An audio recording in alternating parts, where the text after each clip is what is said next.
guerra mundial o un conflicto que envuelva a las naciones de la tierra hoy en día. Y tristemente no tenemos que esperar a que ocurra el conflicto para entonces correr a las iglesias y estar buscando de Dios y estar buscando la interpretación y estar leyendo la palabra. No, hoy es el tiempo en que la iglesia necesita entender los designios de Dios para esta hora. Entonces, si comparamos esos 70 años con las 70 semanas de 7 años que vio Daniel, podríamos decir que esos 4 reinos fueron como 4 grandes torres. ¿Está bien? Fueron 490 años, esto históricamente hablando, literalmente hablando, 490 años. Esas torres crecieron, pero Roma siguió creciendo. Y encontramos entonces versículos en la palabra, y en este caso en Daniel 8:10, donde hace referencia a ese último imperio, a ese personaje, a esa forma de gobierno final que sigue creciendo hasta los ejércitos del cielo. Si usted va a Daniel capítulo 8, verso 10, ahí usted va a encontrar que este personaje enigmático, que está tipificado en la palabra como que va a ser parte de esa cuarta bestia, de ese cuarto reino, y como el anticristo final, dice, subió hasta los ejércitos del cielo, subió casi hasta el mismo cielo.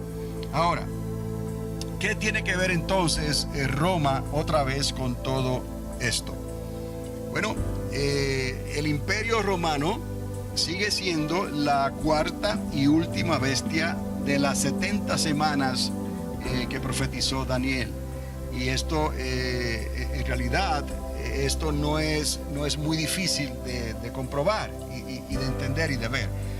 En las visiones que se describen en el libro de Daniel, podemos ver y entender esos 4 reinos mundiales grandes, como el de Babilonia, como el de los medos persas, el de los griegos y luego el de Roma. ¿Por qué Roma siguió? Roma nunca fue conquistada, Roma siguió, Roma se mezcló en sí misma, y el pensamiento y la cultura y los gobiernos griegos se mezclaron con el gobierno, el pensamiento, la cultura y el ejército romano. Incluso compartieron sus dioses paganos con diferentes nombres.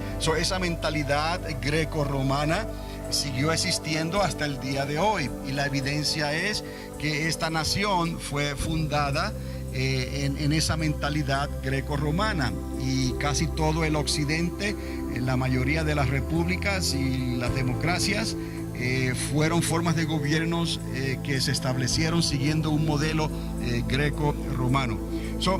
Esta Roma sigue siendo entonces esta cuarta y última bestia de las 70 semanas de Daniel. Nuestros días solo ocupan el segmento, el pedazo que siguió creciendo. Y ahí quiero que usted note cómo Esaú y Edom realmente tipifican a los romanos, a Roma. Y en el sueño, en la visión que tuvo Jacob, su preocupación en esos momentos era el peligro que le causaba su hermano Esaú. Entonces ahí podemos ver una relación entonces entre la escalera de Jacob y los 70 años que iban a venir de cautiverio, y también entonces podemos ver el efecto de la torre de Babel. Entonces seguimos. Esto de Esaú y Edom siguió conectado a la última semana de 7 años, y que pertenece al reinado de la cuarta bestia en su manifestación final. ¿Qué tiene que ver Roma con todo esto? Es que esa cuarta bestia históricamente siguió ahí, representando ese gobierno final, ese gobierno brutal y cruel que comenzó como un imperio. No que Roma comenzara para el tiempo de nuestro Señor Jesucristo, no, ya Roma había comenzado casi 800 años antes, pero como imperio comenzó unos cuantos años antes del nacimiento de nuestro Señor Jesucristo. O algunos pueden decir que eso sería una casualidad. No, la República de Roma termina para más o menos el tiempo en que asesinan a Julio César, y para el 27 antes de nuestra era, ese hijo adoptivo, Octavio Augusto César, se convierte en el primer emperador romano. Y al poco tiempo Herodes el Grande entra en acción, y en ese tiempo nace el Salvador de Israel, el Salvador del mundo. Entonces podemos ver aquí una relación histórica y bíblica, que la primera venida de nuestro Señor Jesucristo vino precisamente para el mismo tiempo del establecimiento del primer imperio romano. Y ese primer imperio romano ya estaba tipificado por Daniel como esa cuarta bestia. Y también esa cuarta bestia se le da un papel que ella va a tener que ver hasta el fin de los tiempos. Según la estatua de Nabucodonosor, esos pies se extendían hacia los dedos, obviamente, y ahí estaba una forma de gobierno mezclado, hierro mezclado con barro, que significaba también esas alianzas democráticas republicanas del tiempo final en lo que conocemos hoy como Europa, pero que viene a ser el mismo asiento histórico que ocupó el antiguo imperio romano, desde la Palestina hasta España, y aún por un tiempo limitado hasta Inglaterra llegó a ser parte del gran imperio romano. Entonces ahí podemos seguir viendo esta conexión, sin olvidar entonces el significado de Esaú, el significado de Edom y el significado de Roma, históricamente hablando. Entonces esa cuarta bestia, simplemente estamos viviendo la manifestación final en ese segmento antes de la última semana de 7 años. Esto nos hace regresar entonces a una declaración que les hablé la semana pasada, si no me equivoco, donde les hablé de ambigüedades.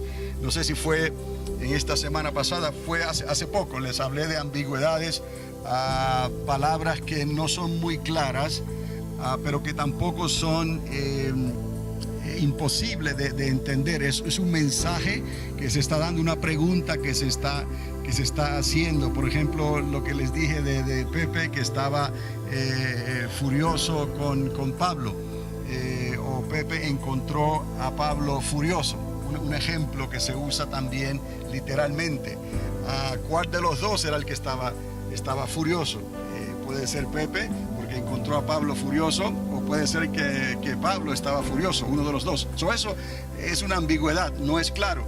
Entonces encontramos en la palabra de Dios por qué Juan escribe en cierta manera ambigua, como que no es muy claro en lo que está diciendo, y hace unas comparaciones que nos deja sorprendidos, porque esas declaraciones que se hicieron o que se hacen en Apocalipsis capítulo 11 verso 8 merece una atención, porque por alguna razón Juan escribe de esta manera. Y yo lo que hice fue que les traje el griego aquí para dar una ilustración solamente, porque hay palabras del griego que se utilizan hoy en día en español, y cuando usted las escuche otra vez, pues quizás les recuerde, ¿no?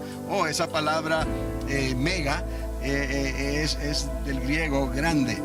Pero quiero llevarles aquí a esa declaración que hace Juan cuando escribe sobre una gran ciudad, y de la manera que el griego lo presenta es ho megas polis, hostis neumáticos, kaleo,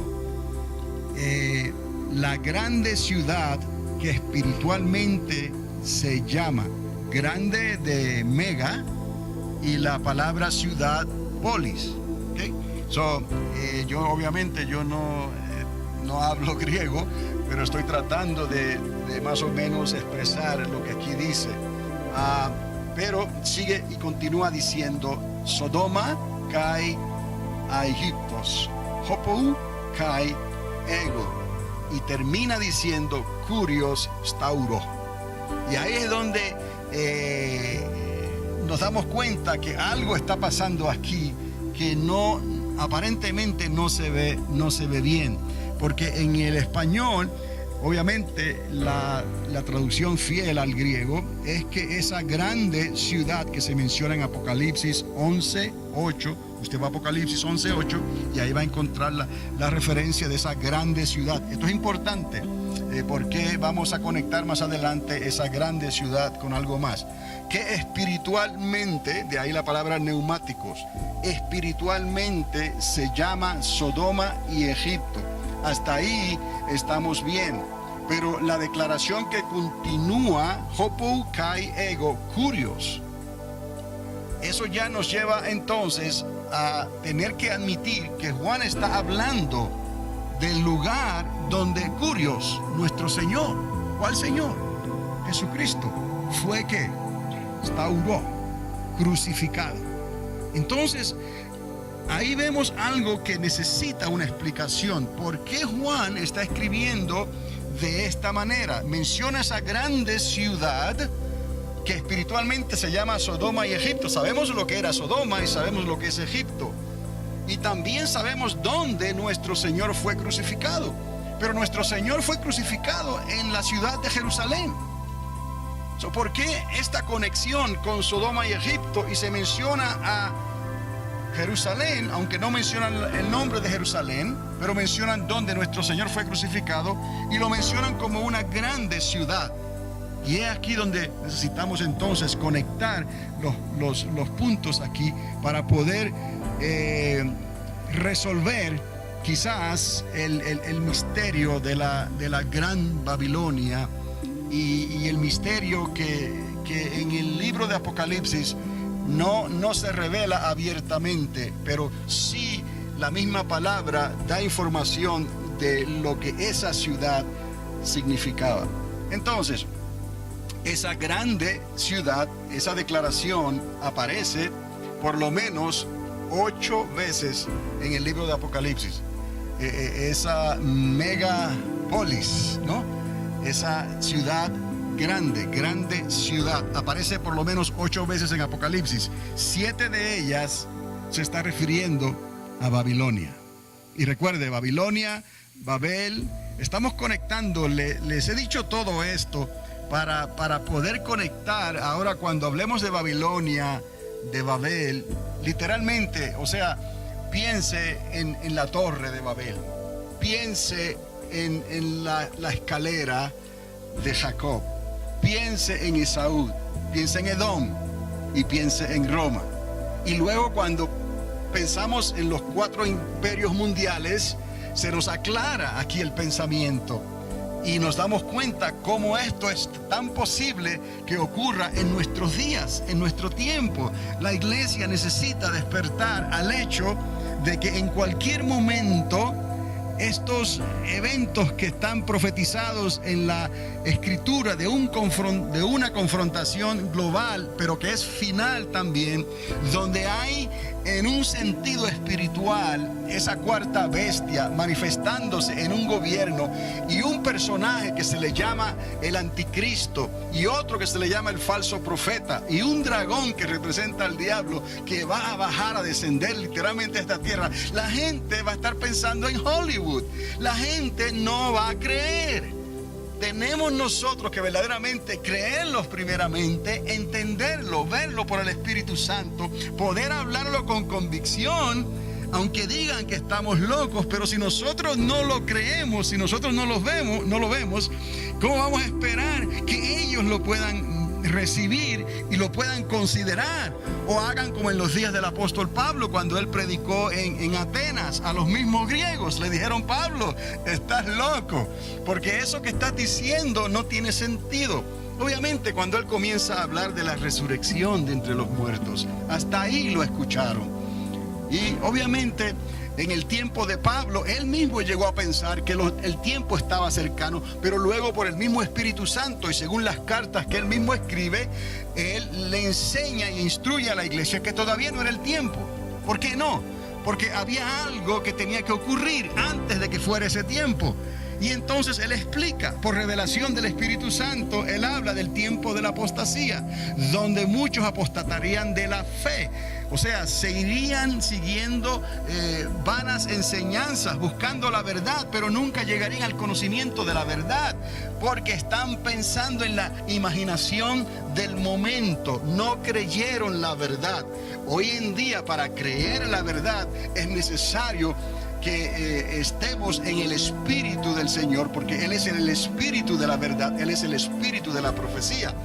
Pero si la iglesia no cree estas cosas, ni las considera como que puedan ocurrir conforme a lo que está pasando en el Medio Oriente y conforme a lo que está pasando en las naciones de la tierra, entonces ¿cómo vamos a hablar con convicción? ¿Cómo vamos a hablar con las personas que estén interesadas cuando ellos pueden detectar que en nosotros mismos no hay claridad, hay ambigüedad, hay duda tal vez? No, pues sabes que pueden ser 1000 años. No, eso no es cierto. La palabra nos muestra a nosotros evidentemente, con evidencia dada, de que el tiempo del fin ya se ha acercado, y hay ciertas medidas que están ahí que nos sirven como marcas, como señales de que el tiempo de la segunda venida de Cristo, no solamente una segunda venida, sino una inminente venida de Cristo, está sobre nosotros, está sobre las naciones de la tierra. El mismo Jesús dijo, si esos días no hubieran sido acortados, nadie hubiera podido ser salvo. Por eso una semana en realidad de 7 años no es un tiempo tan extenso. Pero cuando son 7 años de crisis, esos 7 años van a parecer años largos. Pero gracias a Dios que no son los 7 años completos los de grande tribulación, sino que ha sido recortada a unos 3 años y medio, 42 meses. Y eso es un alivio para las naciones de la tierra. Y ya podemos ver que Dios tendrá un plan con los primeros 3 años y medio, con esos 2 profetas que representarán al pueblo de Israel, a la nación judía, representarán el templo. Y luego la iglesia también tomará parte en la primera mitad de esa grande tribulación, no como algo que es para tener temor y miedo, sino más bien algo que nos abre una puerta y nos da una oportunidad para poder predicar el evangelio del reino en la hora final, con poder y con autoridad, para poder ver una gran cosecha de almas y una pesca milagrosa. Ese es el tiempo que Dios nos ha determinado. Luego, a la mitad de la semana, obviamente, según la misma palabra de Dios, el cuerpo, lo que detiene al anticristo, lo que detiene no solamente al anticristo, porque en el sentido figurado de lo que dice la escritura, el dragón va a venir a esta tierra como estuvo anteriormente. Y mucha gente ni tiene idea de que el diablo pueda venir literalmente a la tierra. Ya lo hizo en los tiempos de nuestro Señor Jesucristo, por lo menos que podemos evidenciarlo. Él estuvo aquí, pero ahora, según la misma palabra, es el acusador que está allá en otra dimensión, acusándonos a nosotros continuamente de día y de noche, y no quiere venir a esta tierra. Lo vemos, ¿por qué? Porque hay que atar al hombre fuerte, hay que lanzarlo, se forma un combate, una guerra allá entre los ángeles, y lanzan al dragón por la fuerza a esta tierra. Obviamente es que él no quiere venir a esta tierra. ¿Por qué?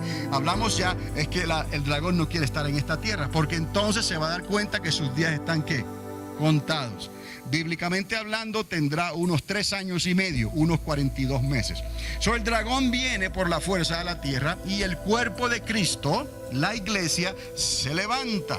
Entonces Pablo hace esa aclaración. Hay algo que detiene esa manifestación de ese espíritu de apostasía para que tome rienda en los gobiernos de la tierra en ese tiempo final, porque hemos hablado de un gobierno final, de un nuevo orden, de un gobierno global.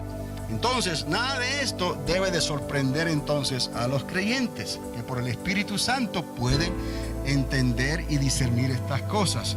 Al atar los cabos, cuando leemos el libro de Daniel, cuando leemos el libro de Apocalipsis, cuando leemos los evangelios, el capítulo 24 de Mateo, que nos habla de todas estas cosas terribles, finales de la grande tribulación, del tiempo de angustia de Jacob.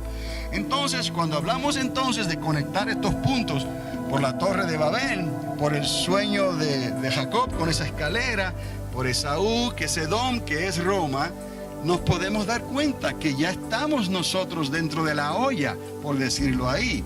El asunto es que el fuego se le va a ir subiendo poco a poco, pero que la olla ya está puesta sobre la llama, es obvio, ya estamos en ese tiempo final. Desde el 1948 de esta era hacia acá, la olla se ha comenzado a calentar. Ahora lo que falta es que ocurra un escape de gas, como se dice así, una chispa que encienda un fuego en la Saudi Arabia o en el Medio Oriente y que involucre entonces el libre comercio, el libre mover del petróleo en las naciones de la tierra para empujar una crisis global. Y los más fuertes van a querer hablar primero. Ahí está Rusia, ahí está China, Estados Unidos, las naciones más fuertes van a querer hablar primero. Israel, dice la palabra, se va quedando sola cada vez, pero Israel tiene armas nucleares.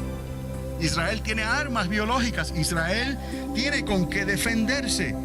Israel en cierta forma se va a ver obligada a hacer algo contra, en este caso, la nación de Irán, esa república que se llama ella misma república, aunque esto no tiene sentido, pero se llama una república islámica. Entonces, si nos damos cuenta de cómo esto puede ocurrir en un momento dado, nos podemos acostar hoy y mañana cuando nos levantemos se puede estar hablando de un conflicto que estalló en el Medio Oriente y luego como un fuego se va a ir propagando. La iglesia necesita entender esto y nosotros necesitamos estar preparados para hablar con sentido, ¿no? Con entendimiento, hablar estas cosas y poder